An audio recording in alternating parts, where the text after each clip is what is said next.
She was 14 months old when filmed in the Panna Tiger Reserve in 2017. Today, she is a breeding tigress commanding a large territory. A decade ago, chances of a young tigress reaching adulthood in this central Indian forest were slim. Panna National Park, home to approximately 30 tigers, had at one point lost its entire tiger population.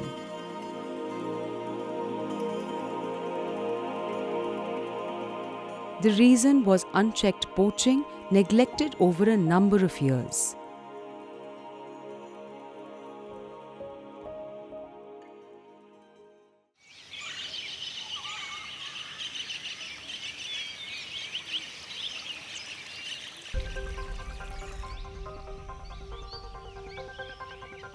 The disappearance of the Panna tigers gave birth to one of India's most successful conservation stories.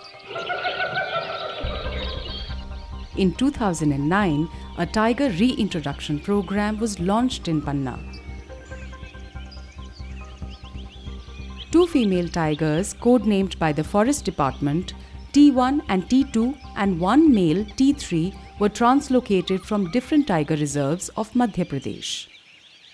Within a year, Panna had 8 new cubs. The translocated tigers were breeding.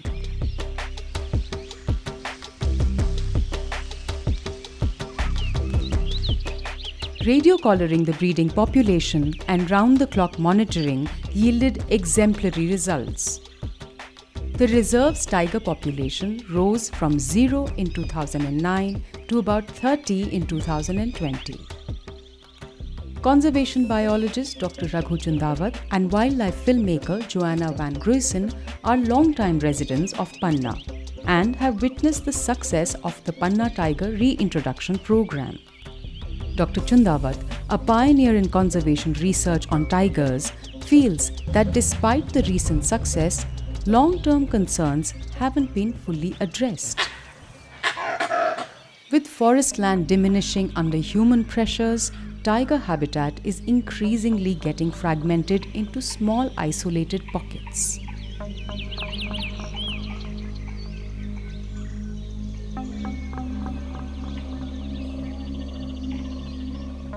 Panna falls in what we call dry tropical forest, and it's the largest tiger habitat in India. Almost 46-47% of the tiger habitat in India is dry forest.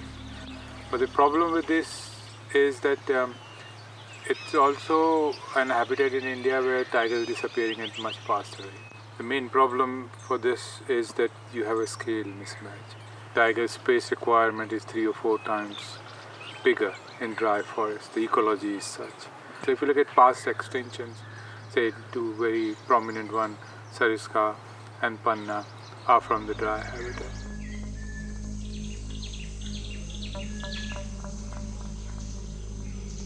These challenges have increasingly pushed tigers out into human-dominated areas for easy kills, raising human-animal conflict significantly.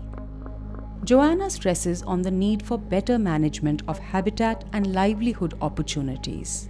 You know, around here people aren't against wildlife. You know, they understand the benefits of forest and wildlife. There's so much living on the edge now because their livelihood comes from agriculture and forest produce. So they can't afford to protect wildlife if the wildlife is a threat to their livelihood. And if you can bring in finance and create an economy where they're going to be benefiting, then, you know, it's a win situation all the way around, actually. Saving India's tigers is pivotal to saving India's forests as well as the communities that share its space. The striped cats are prolific breeders, as seen with the Panna tigers. What's remarkable is that tigers still exist in most of their historical geographic ranges across India, an affirmation of their resilience. Inclusive conservation models which provide a suitable environment and sustained protection can ensure that in the future the endangered Bengal tiger doesn't just exist but thrives.